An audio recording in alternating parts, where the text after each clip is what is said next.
श्री गुरु चरण कमलेभ्यो नमः। सुखदेव गोस्वामी जी कहते हैं कि जब विष्णु दूतों ने यमदूतों से कहा कि पाप छोटे हों या बड़े पाप, गंभीर पाप हों, सारे के सारे भगवान के नाम जप से समाप्त हो जाते हैं। क्यों? कि भगवान के नाम जप में असीम शक्ति है। दान करने से, पुण्य करने से, तीर्थों में जाने से, उपवास करने से, तपस्या करने से पाप तो जाते हैं, लेकिन उनकी वासना जो अंदर है, बैठी है, वो नहीं जाती। दान किया, सत्पात्र को दान दिया, जो दान लेने का अधिकारी है उसको दान दे दिया, तो पाप तो चले गए, लेकिन पाप दोबारा करने की इच्छा होती है और पाप कर बैठता है वो। लेकिन भगवान का भजन करने से बुद्धि सुधरती है, पाप जाते हैं और बुद्धि भी सुधरती है, जिससे पाप करने का मन नहीं बनता। इसलिए शास्त्र कहता है कि भगवान के नाम जप से पाप जड़ से उखड़ता है, जैसे पेड़ उखड़ जाता है जड़ से, फिर दोबारा नहीं उगता वो। अज्ञानात् अथवा ज्ञानात् उत्तम श्लोक नामतः संकीर्ततम अघम पुंसो देहे देहो यथानला। जैसे अग्नि किसी भी वस्तु को जला के भस्म कर देती है, ऐसे ही अज्ञान से किया हुआ पाप, ज्ञान समझ के किया हुआ पाप, सब कुछ नाम संकीर्तन से, जप करने से, हरे कृष्ण कृष्ण कृष्ण हरे हरे, हरे राम राम राम हरे हरे, दिल से करने से समाप्त हो जाते हैं। शुरू में दिल से नहीं होगा, लेकिन करते रहने से अपने आप दिल से हो जाएगा। जैसे माँ अपनी बेटी को रोटी बेलना सिखाती है, तो वो टेढ़ा मेढ़ा पहले बेलती है, ऊट पटांग कर देती है, रोटी टूट जाती है, लेकिन वही करते रहने से ऐसे अपने आप ऐसी रोटी बनती है जो इनाम देने लायक हो जाती है। ऐसे ही है, भगवान का भजन करते रहना चाहिए। भगवान का नाम अमृतमय होता है, कोई जान के ले या बना जाने ले, वो फल जरूर देता है। जैसे अमृत जान के या बिना जान के पी लेने से अमर हो जाता है, ऐसे ही भगवान का नाम समझ करके या बिना समझे ले लेने से फल जरूर देता है। शास्त्र कहता है, हरेर हरति पापानि दुष्ट चित्ते अपि स्मृतः अनिच्छयापि संतुष्टो अनिच्छयापि संपृष्टो दहति एव हि पावक। जैसे अग्नि को जान के बिना जान के छुए कोई तो उसे जला देती है, ऐसे ही भगवान का नाम जप जान के लो, बिना जाने लो, मन बस मन घूमता रहे तब ले लो, या मन बैठ जाए तब ले लो, कैसे भी ले लो, वो जरूर पाप का नष्ट करेगा। इसलिए भगवान का नाम है हरि। हरि हरिर हरत पापानि कह दिया है ना। हरि का मतलब है वो पाप को हरण करता है, इसलिए उनका नाम हरि पड़ा। भगवान का एक लक्षण है, वो चोरी करते हैं, लेकिन चोरी वस्तुओं की नहीं करते, वो तो दिल की चोरी करते हैं या पाप की चोरी करते हैं, इसलिए इनका नाम हरि पड़ा। हरि माने हरण करने वाला, पाप का हरण करता है हरि, इसलिए उसका नाम हरि है।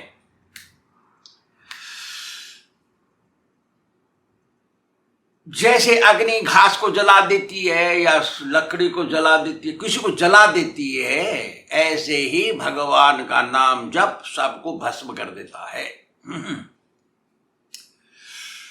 लेकिन भगवान का उल्टा अर्थ नहीं लगाना चाहिए कि राम पहले आया फिर कृष्ण आया, त्रेता युग में राम आया, द्वापर युग में कृष्ण आया, तो राम का नाम पहले लेना चाहिए फिर कृष्ण का नाम लेना चाहिए। ऐसा अर्थवाद नहीं कर देना चाहिए। अर्थवाद कर देंगे तो पाप लगेगा, और वो पाप यमराज के हाथ से भी नहीं जाएगा, इतना पापी बन जाएगा वो आदमी। इसलिए पाप नहीं करना चाहिए। ये मंत्र तो सतयुग से आ रहा है। राम तो अवतार है त्रेता युग में, कृष्ण अवतारी हैं द्वापर युग में। सतयुग में कौन था? सतयुग से चला रहा है यही नाम जब हम बोल दिए तृतीय स्कंद में, चतुर्थ स्कंद में। अरे भागवत में बोले ना, भागवत की बातें हैं ये, हम नहीं अपनी तरफ से कुछ बोल रहे। तो ये सतयुग में था तो कैसे वो जप कर रहे थे लोग? ये पंडितों के 25 पैर, भगवान दूर रहते हैं ब्राह्मणों से, पंडितों से, ये उल्टा अर्थ लगाते हैं। आज से लगभग 200 वर्ष पहले बॉम्बे में छपी थी वो कलिसंतरण उपनिषद, और उसमें सोचे वो लोग कि व्यास महर्षि बूढ़े हो गए, उसका दिमाग खराब हो गया इसलिए उल्टा लिख दिया है, हम सीधा करते हैं इसको। मतलब व्यास महर्षि जो भगवान के अवतार है उनसे हम ज्यादा जानते हैं। जैसे आजकल के शिष्य सोचते हैं गुरु से ज्यादा हम जानते हैं। कलयुग आ गया है ना, कलयुग में ऐसा ही होगा। मेरे गुरु जी कह दिए कलयुग में शिष्य नहीं मिलेंगे, गुरु मिलेंगे। सब कोई सोचेंगे हम तो गुरु हैं, और शिष्य बन जाएंगे तो सोचेंगे हम गुरु से ज्यादा जानते हैं। ऐसा होगा, और हो भी रहा है। तो कहते हैं अर्थवादम हरेर नामनी, भगवान के नाम में अर्थवाद नहीं करना चाहिए। राम पहले आए, कृष्ण बाद में आए, हमको महामंत्र जैसे लिखा है शास्त्र में उल्टा कर दो, इसको नहीं होना चाहिए। क्या लिखा है? अर्थवादम हरेर नामनी संभावयति यो नरः स पापिष्ठो मनुष्यानाम, सारे मनुष्यों में वही सबसे बड़ा पापी है जो उल्टा सोचता है हरि नाम के बारे में। स पापिष्ठो मनुष्यानाम नरके पतति ध्रुवम, जरूर जाएगा नरक में और वहां जाके पछताएगा बहुत। नहीं होना चाहिए। सीधा करो, हरे कृष्ण कृष्ण कृष्ण हरे हरे, हरे राम राम राम हरे हरे। यही तो नाम लिखा हुआ है शास्त्रों में। कभी भी नाम के ऊपर किसी प्रकार की कल्पना नहीं करनी चाहिए, और गुरु के आश्रय में नाम लेना चाहिए। गुरु जी सिखाएंगे तब घर में बैठ के जाके, वहां बैठ के या स्नान करके घर में बैठ के खड़े होके घूम के कैसे भी नाम जप करते रहना चाहिए। लेकिन गुरु के आश्रय में अंदर मालूम होना चाहिए कि गुरु जी ने बताया है इतनी माला करो और ऐसे करो, बस वो याद रहना चाहिए अंदर, और तभी वो फल देता है। तो सुखदेव गोस्वामी जी आगे कहते हैं, अरे राजन, इस प्रकार विष्णु दूतों ने यमदूतों को समझाया भगवान के नाम की महिमा, इसका प्रभाव कितना बड़ा है भगवान के नाम का, वो समझाया। समझाने के बाद कह दिया यमदूतों को, छोड़ दो इसको, मत ले जाओ। और उनकी भी समझ में आ गया, छोड़ना पड़ा। तो छोड़ के गए, वो यमराज के पास पहुंचे, और जो कुछ हो गया यहां विष्णु दूतों के साथ सारा समाचार उनको कह सुनाया। यमराज जी ने सुना कि वहां भगवान के 4 पार्षद चतुर्बाहु में सुंदर सुंदर किरीटधारी आ गए थे। ऐसा जब सुना तो यमराज ने हाथ जोड़ के उनको प्रणाम किया। देखिए वहां वहां नरक में हैं यमराज, वहां बैठे हैं राजगद्दी पर। संयमनी पुरी कहते हैं उसको, हमने बता दिया पंचम स्कंद में इसके बारे में कहां है वो। तो वहां से वो प्रणाम कर रहे हैं मन मन में उनको। हे राजा परीक्षित, कहते हैं आगे सुखदेव गोस्वामी जी, अरे राजा परीक्षित, भगवान के दूतों को तो यमदूतों ने देखा और इधर अजामिल ने भी देखा।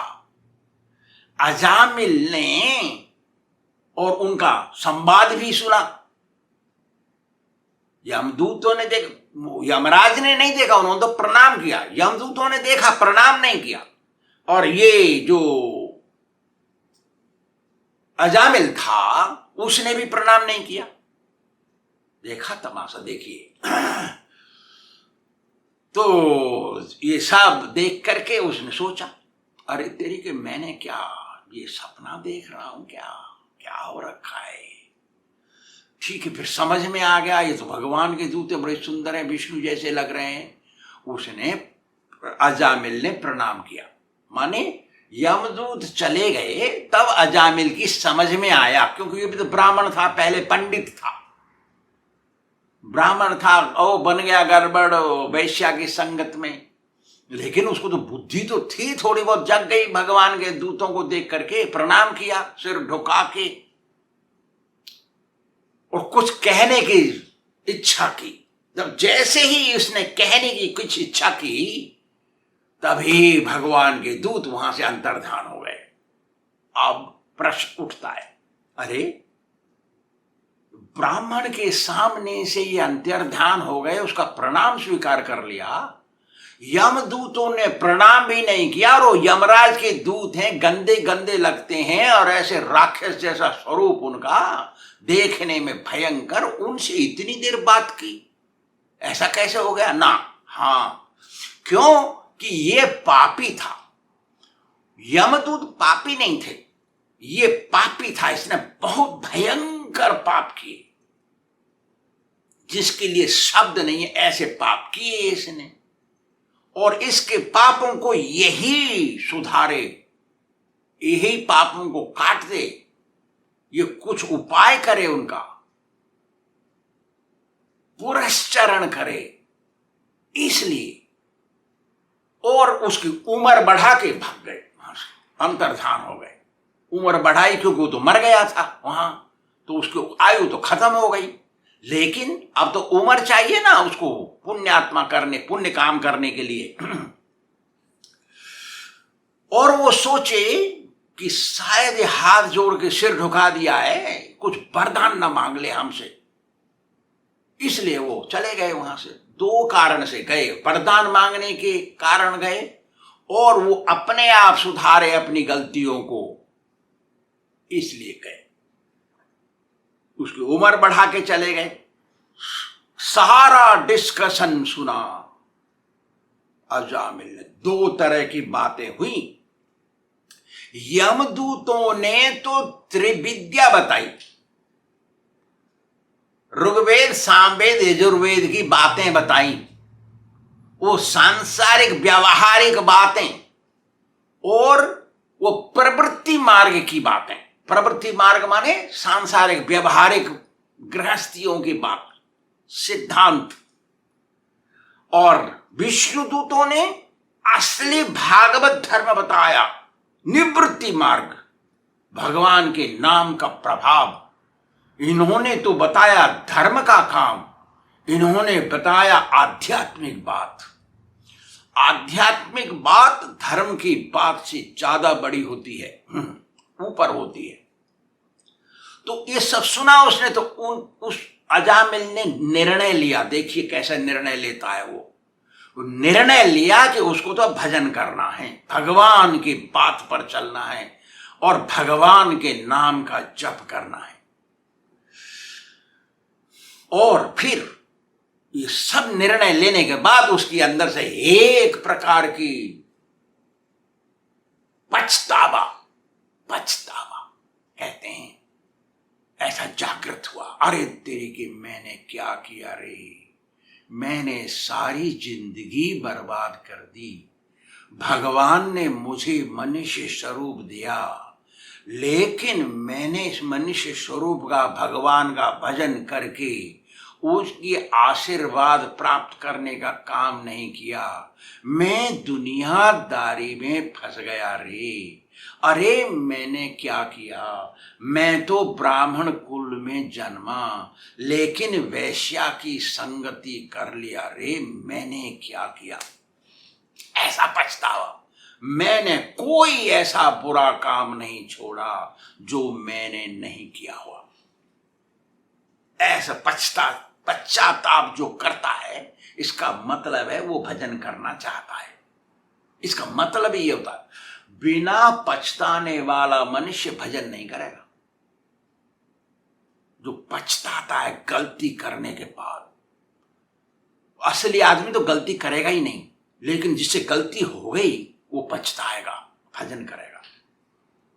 क्योंकि पछताने से पाप सूख जाता है, तो सूखे में, सूखी लकड़ी में आग लगा देने से जल्दी जलती है, ऐसा है इसका मतलब। फिर सोचा उसने, अरे तेरी के मैंने चाहे सपना देखा था क्या, सपना देखा था या प्रत्यक्ष देखा था, ये विष्णुदूत यमदूतों का जो वाद विवाद हुआ। तो फिर सोचा, अरे नहीं नहीं, ये सपना नहीं था। क्यों कि मेरे हाथ बंधे थे और यमदूतों ने बांधे और मुझे खींचा, उन्होंने घसीट के ले जाने के लिए, और इन्होंने आके खुलवाया। तो ये सपना नहीं था, ये असली था, ऐसा निर्णय लिया उसने। समझ में भी बात आ गई। तो फिर क्या हुआ, वो सोचा मैंने बहुत पाप किए, लेकिन किसी पाप का प्रायश्चित्त नहीं किया, ऐसा। क्योंकि पहले पंडित था वो, फिर ही तो पापी बना पंडित के बाद। और मुझे देवताओं के दर्शन हुए, वो उसको नहीं मालूम है विष्णुदूत है, वो तो सोचा देवता है। वो लोग, देवताओं के तो 4 हाथ होते हैं, लेकिन शंख चक्र नहीं लेते। तो ये तो पापी बन गया था, इसलिए बुद्धि आधी हो गई, तो उसको ऐसा मालूम पड़ा। मैंने देवताओं के दर्शन किए, उनका स्मरण करके, और उसने सोचा, अरे तेरे के मैं जाता हूं, भगवान का भजन करूंगा गंगा जी के किनारे।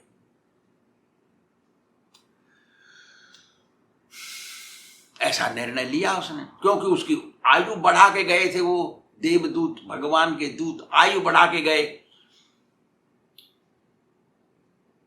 वो जैसा निर्णय क्यों लिया उसने, क्योंकि पिछले जन्म में कुछ पुण्य किया था, उसी के कारण तो उसके मुंह से नारायण शब्द निकला। उसी के कारण ऐसा निर्णय लिया उसने कि मैं जाऊंगा गंगा जी के किनारे रहूंगा। सतयुग का तीर्थ है पुष्कर क्षेत्र, जो राजस्थान में है। त्रेता युग का तीर्थ है जो कुरुक्षेत्र कुंड है, वहां पे हरियाणा में। और द्वापर युग का तीर्थ है चक्र तीर्थ नैमिषारण्य में। कलयुग का तीर्थ है गंगा जी, जो लगभग सब जगह बह रही है भारत में।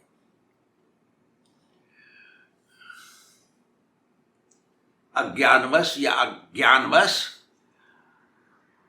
मैंने जो किया बहुत खराब किया, और मैंने ये भी सोचा कि ये आत्मा मैं हूं, वो ये शरीर मैं हूं। अहंकार के कारण मैंने जो चाहा उसके लिए प्रयत्न किया, चोरी करके, डकैती करके, बदमाशी करके, जुआ खेल के, किसी भी प्रकार अपनी इच्छाओं की पूर्ति की, जिसके कारण मुझे यमराज का बंधन मिलना चाहिए, मिला। लेकिन मेरे कर्म अच्छे थे, वहां भगवान के दूत आ गए, वो देवता लोग आए, मुझे बचाया और मुझे श्रेष्ठ मार्ग का उपदेश दिया। मैं तो गिरा हुआ था श्रेष्ठ मार्ग से, लेकिन मुझे उन्होंने उपदेश दिया। मैं माया के चक्र में फंसा हुआ था, वो मोह माया स्त्री का रूप धारण करके मुझे गिराई। अब वो स्त्री को दोष लगा रहा है। देखिए कैसा आदमी है। जैसे वो किसी ने किसी को मुक्का मार दिया, उसका नाक टूट गया, पुलिस आ गई, नाक टूट गया तो खून आ गया, तो पुलिस आई उसके लिए, तो वो कह रहा है मैंने नहीं मारा साहब, मेरे हाथ ने मारा। मैंने नहीं मारा, उसका नाक तोड़ा, वो तो हाथ ने मारा उसको। तो पुलिस कहता अच्छा ऐसा है क्या, ठीक है चलो मैं वहां बात करते हैं, हथकड़ी डाल के ले जाते हैं उसको। ऐसा कोई बुद्धू थोड़ी है। तो ये जो अजामिल था वो स्त्री को दोष लगा रहा है कि उसने मुझे आकर्षित किया, उसके कारण मैं फंस गया, मैं अपने मार्ग से गिर गया। तो वो स्त्री जाएगी बाद में नरक में, ये जाया गया पहले आ गए थे इसको पकड़ने। ये तो इसके तकदीर अच्छे थे, जो पहले उसने पुण्य किया था, इससे नारायण शब्द निकल गया और मिल गए भगवान के पार्षदों के दर्शन। तो अब वो सोच रहा है कि मैं अब अपने मन को बस में रखूंगा, अपनी आदतों को बस में रखूंगा, और मैं गंगा जी के किनारे भजन करूंगा और भजन करके अपनी आत्मा को शुद्ध करूंगा। ऐसा निर्णय ले लिया उसने। फिर सुखदेव गोस्वामी जी कहते हैं विष्णु दूतों का संगत अजामिल को थोड़े समय के लिए मिला, जिसके कारण उसको ज्ञान हो गया कि उसको अब भजन करना है। तो यदि किसी को सच्चा साधु मिल जाए, उसकी संगत करके उनसे भजन करना सीखना चाहिए। अपनी अकल ठिकाने लगा के सच्चे साधु की खोज करनी चाहिए। सच्चा साधु कौन है? जिसने कभी चाय बीड़ी तमाकू गुटखा नहीं छुआ है हाथ से भी, और जो भजन करता है भगवान की शरण में है, वही सच्चा साधु है। जो स्वयं भजन करता है, भजन करने को कहता है, वही सच्चा साधु है। उसी की सहायता से मोह माया चली जाएगी। साधु संग सर्व शास्त्रे कहे, लव मात्रे साधु संगे सर्व सिद्धि है। लव कहते इसको, चुटकी को। इतनी देर यदि सच्चे साधु की संगति भी मिल गई तो उससे ही बेड़ा पार हो जाएगा। सर्व सिद्धि, सारी सिद्धियां मिल जाए। बैकुंठ तो सर्व सिद्ध है। इसलिए साधु जैसा कहे वैसा करना चाहिए, उन्हीं की बात पर चलना चाहिए। अपना अहंकार मोह माया को छोड़ना चाहिए। अहंकार यदि छोड़ दिया और भजन कर लिया, अपने आप मोह माया भाग जाएगी। जैसे वो कातर होती है ना, उसके 1000 पैर होते हैं। कातर, कान खजूरा, 1000 पैर होते हैं उसके, और वो पकड़ लेती है ना, तो वो केवल नमक डालने से जाती है और किसी से नहीं जाएगी। चाहे वो जला दो, चाहे काट दो, चाहे कुछ भी कर दो, वो केवल नमक डालने से भागती है। ऐसे ही मोह माया संसार का चक्र गुरु का आदेश और तपस्या से जाता है, दूसरा रास्ता नहीं है। तो हरिद्वार गया वो अजामिल और मंदिर में जाके रहा, रोजाना स्नान करे और भगवान का भजन करे। जब उसका मरण काल आया तो वही 4 विष्णुदूत उसके पास आए। अब वो लेने के लिए आए, पहले तो बचाने के लिए आए थे, अब लेने के लिए आए, क्योंकि वो पाप किया तो पाप सब धुल गया, अब जाना है उसको। तो वो बोले उनको, हम तुमको लेने आए हैं। तब उसने भगवान का पहले तो उनको प्रणाम किया, 4 विष्णुदूतों को तो समझ गया, प्रणाम किया उनको और भगवान का स्मरण करके अपना शरीर त्यागा और उनके साथ बैकुंठ गया। एक वैश्या की संगति करने वाला, सांसारिक कार्य में डूबा रहने वाला, गंदे गंदे कार्य करने वाला पापी आदमी यमदूतों से छूट करके बैकुंठ गया। भगवान का नाम लेने के कारण ऐसा हो गया। कैसा हो गया? नरक से बच गया। और यदि कोई दिल से नाम ले, वो तो डर के नाम लिया और अपने बच्चे के नाम से लिया, भगवान को नहीं पुकारा, बच्चे को पुकारा, वो ऐसा आदमी वैकुंठ चला गया। और हम भजन कर रहे, हम वैकुंठ नहीं जाएंगे, ऐसा कैसे हो जाएगा? है ना आश्चर्य की बात। इसलिए संदेह कभी नहीं करना चाहिए भगवान के नाम में। हम तो जानबूझ के नाम ले रहे हैं भगवान का।